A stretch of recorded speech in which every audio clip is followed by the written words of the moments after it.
Welcome to my channel, guys. Right now I'm going to give you recommendation to a tourism spot that worth to visit.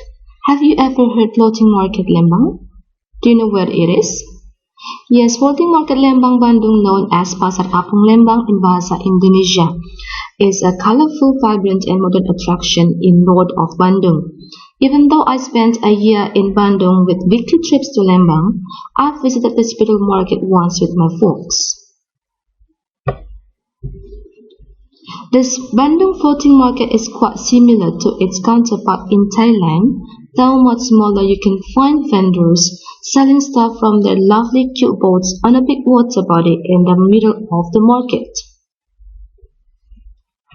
One can easily spend a few hours at Lembang Floating Market as it has various restaurants, kid zones, delightful local cuisine, souvenir shops, and bulk shopping options apart from the usual vendors on boats. The lake taking up major part of this attraction is called the Situ Umar Lake. A stroll around the floating market Lembang brings a multitude of wonderful photo opportunities.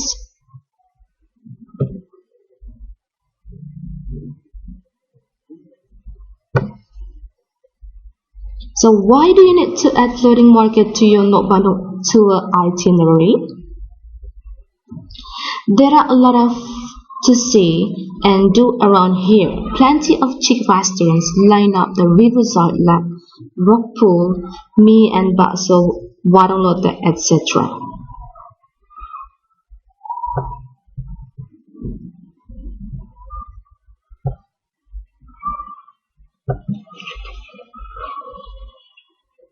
Apart from that, there are several other attractions, especially for kids, like miniature kereta api with miniature trains to go at Taman Kelinci, a small petting zoo type enclosure for kids, and Kampung Leit, a small replica Indonesian village, among others.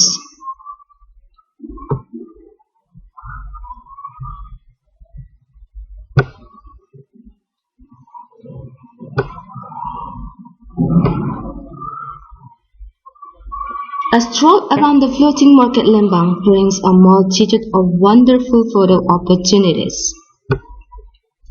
Floating market Lembang Bandung comes complete with all facilities like mushola, worship, place for Muslim, clean toilets, and ample car parking space.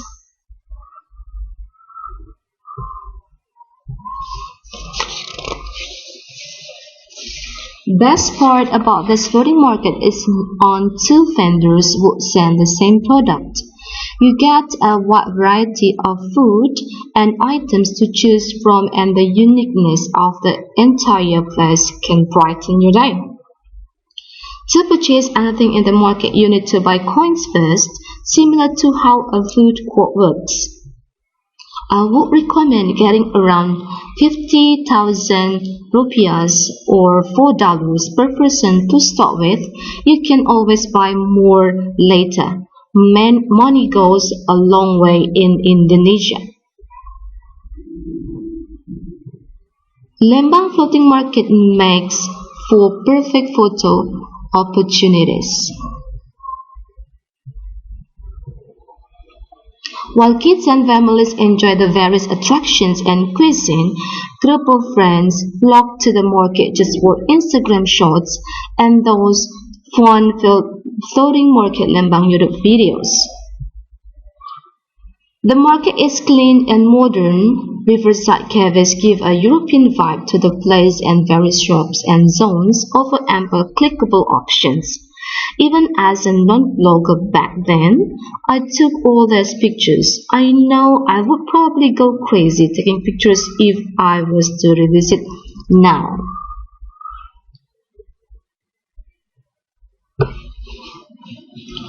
So how to reach floating market in Lembang from Bandung City? It's easy to drive down to the floating market from Bandung. However, if you don't have an international license, simply book in an Uber or local full-day taxi. I would suggest to take full-day cabs so you can visit nearby attractions in Lembang too, like Tangkuban Perahu, Strawberry Farms, or even Cafe Luwak manufacturing units at Kopi Luwak Cikole. It's quite interesting to see how this famous hoop cafe is made. We covered all these attractions in a day trip from Bandung, so it's easy to see all the spots without feeling rushed or tired. Where to stay near floating market? There are so many choices for you hotel near floating market Lembang, so it's not easy to choose. Even though I was living in my rented apartment in Bandung, I heard great things about these hotels in Lembang. Floating Market Bandung entrance fee. Entry to the Lembang Floating Market comes at a very affordable tax. Floating Market Lembang is just 20,000 rupiahs or $1.5 per person, which is a cover and can be used for soft drinks after you enter. So it's practically free. So, have you visited the Floating Market Lembang?